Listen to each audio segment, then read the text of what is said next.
ছেটিঙৰ বাবে দিন ধাৰ্য কৰা হৈছে তাৰে আজি সভাৰ সভাপতি দায়িত্ব আমাক অৰ্পণ কৰিছিল।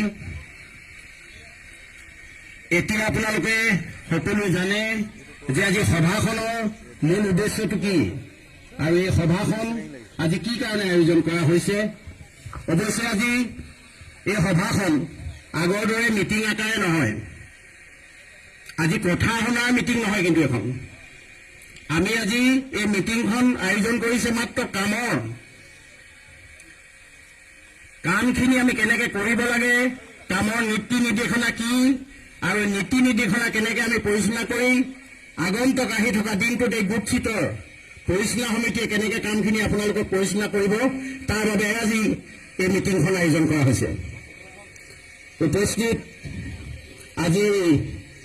কেন্দ্ৰীয় সমিতিৰ প্ৰচাৰক সম্পাদক দাদুল বৰুৱাদেৱ, উপস্থিত কেন্দ্ৰীয় সমিতিৰ সহকাৰী সম্পাদক থানু শইকীয়াদেৱ আৰু উপস্থিত আমাৰ এই আজি লামডিং ডিভিজনৰ আজি উপ সভাপতিকে মুখ্য কৰি সকলো বিষয়াসকল, তিনিচুকীয়া ডিভিজনৰ আৰু লামডিং ডিভিজনৰ পৰা অহা আমাৰ সকলো দায়িত্বত থকা আজি বিষয়াসকল, লামডিং ডিভিজনৰ গোটচিতত সভাপতি প্ৰমুখ্যে সম্পাদক আৰু সকলো তাৰে কৰ্মকৰ্তাসকল,